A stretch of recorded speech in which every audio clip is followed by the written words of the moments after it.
الحمدللہ رب العالمین والعاقبۃ للمتقین والصلاة والسلام علی سید الانبیاء والمرسلین اما بعد۔ حاضرین گرامی قدر، السلام علیکم ورحمۃ اللہ وبرکاتہ۔ اللہ رب العزت جل وعلا کے فضل و کرم، اس کی توفیق و احسان اور اس کے پیارے محبوب علیہ تحیت و ثنا کی نعلین پاک کے تصدق میں آج بحمد اللہ تعالی ہم لیکچر نمبر 15 کا آغاز تختی نمبر 6 کی نصف سے کر رہے ہیں۔ بارگاہ رب العزت میں التجا کرتے ہیں کہ مولا اپنے محبوب صلی اللہ علیہ وآلہ وسلم کے تصدق میں ہمارے یہ علم القرآن کورس میں برکتیں رحمتیں عطا فرما۔ آئیے اس میں ہم تنوین حرکات دونوں کو ملا کر جو الفاظ قرآن مجید میں پڑھے جاتے ہیں ان کو دہرائیں گے۔ پہلے جوڑ کرتے ہیں، جوڑ کے ساتھ پھر بعد میں روانگی پڑھیں گے۔ عین زبر ع، با زبر با، سین زبر سا، عباسا، عین زبر ع، دال زبر دا، لام زبر لا، عدالا، عین زبر ع، لام زبر لا، قاف دو زیر قن، علاقن، عین زبر ع، میم زبر ما، دال دو زیر دن، عمدن، عین زبر ع، میم زبر ما، دال دو زیر دن، عمدن، عین زیر عی، نون زبر نا، با دو زبر بن، عنبن، غین زبر غا، با زبر با، را زبر را، غبارا، تا دو پیش تن، غبارتن، فعل، فا زبر فا، عین زبر ع، لام زبر لا، فعل، قاف زبر قا، تا زبر تا، را زبر را، قطارا، تا دو پیش تن، قطارتن، قاف پیش قو، تا زیر تی، لام زبر لا، قتیلا، قاف زبر قا، دال زبر دا، را زبر را، قدرا۔ ذرا غور کیجئے، اس طریقے سے ہم قوریہ رواں پڑھیں گے۔ قسم کبد، کتب کسب، کفر، کفوا، لبدا، لمزة، لهب، مسد، نخيرة، وجد، وسق، وقب، ولد، وهب، همزة، هدى۔ یہ ہم نے تختی نمبر 6 آج مکمل کی ہے۔ اس کو آپ نے دہرانا ہے، بار بار دہرانا ہے اور مخارج کو مد نظر رکھتے ہوئے دہرانا ہے۔ انشاءاللہ العزیز قرآن مجید کا تلفظ بہترین ہو جائے گا۔ لیکچر نمبر 15 کا دوسرا سیگمنٹ قرآن مجید کی آیہ مبارکہ، جو کہ ہم آیت نمبر 24 اور 25 سورہ دہر کی آیت نمبر 24 اور 25 کو ہم دہرائیں گے تجویدی قواعد کے ساتھ۔ جو نورانی قاعدہ کے اندر ہم مخارج پڑھے ہیں اور اس کی صفات، اس کو موٹا پڑھنا، باریک پڑھنا، اس کو ہم امپلیمنٹ ساتھ ساتھ کر رہے ہیں تاکہ تجویدی قواعد کی امپلیمنٹیشن ہمارے لیے آسان ہو۔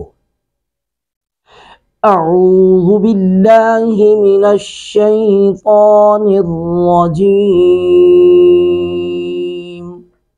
بسم اللہ الرحمن الرحیم،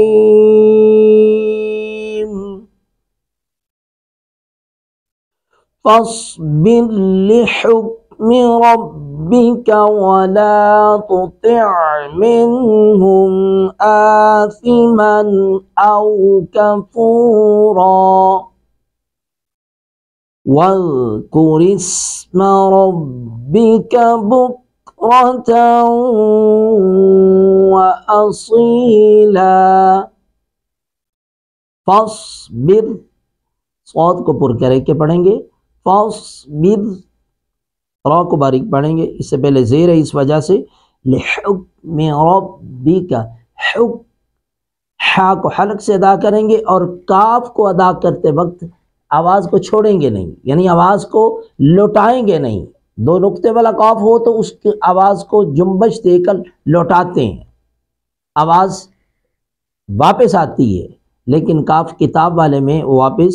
نہیں آئے گی۔ لحکم ربک، ربک، را کو پر کر کے پڑھیں گے، ولا تطع، ولا تطع، تا کو باریک پڑھیں گے، تا کو پر کر کے پڑھیں گے، تطع، منہم، من نون ساکن کے بعد ہا حروف اظہار میں سے ہے تو یہاں پہ اظہار کریں گے، منہم آثمن، آثمن، تھا کو باریک پڑھیں گے نرمی کے ساتھ۔ تھا کا مخرج آپ کو معلوم ہے کہ دونوں دانتوں کے درمیان میں زبان کی نوک جب آتی ہے تو یہ تھا ادا ہوتا ہے، آثمن او کفورا، واذکر اسم، ذال بھی اسی طرح جیسے ہم نے تھا کو ادا کیا، ذال کو بھی اسی طرح ادا کریں گے، واذکر اسم ربک، واذکر اسم ربک بکرتن، تا پر تنوین ہے، تنوین کے بعد واو تو یہاں پہ ادغام باگنا کریں گے، بکرتن، تن کو پڑھیں گے بکرتن واصیلا، واصیلا۔ میں امید کرتا ہوں کہ انشاءاللہ العزیز یہ دو آیات مبارکہ جو ہم پڑھ رہے ہیں نورانی قاعدے کے ساتھ ساتھ جب آپ اس کو دہرائیں گے تو انشاءاللہ العزیز آپ کا تلفظ ایکسیلنٹ ہو جائے گا انشاءاللہ۔ آج کا لیکچر نمبر 15 اس کا تیسرا سیگمنٹ حدیث مبارکہ کا ہے۔ آج کی حدیث مبارکہ،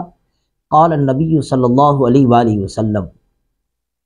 لا یرحم اللہ من لا یرحم الناس، فرمایا کہ اللہ رب العزت بھی اس پر رحم نہیں کرتا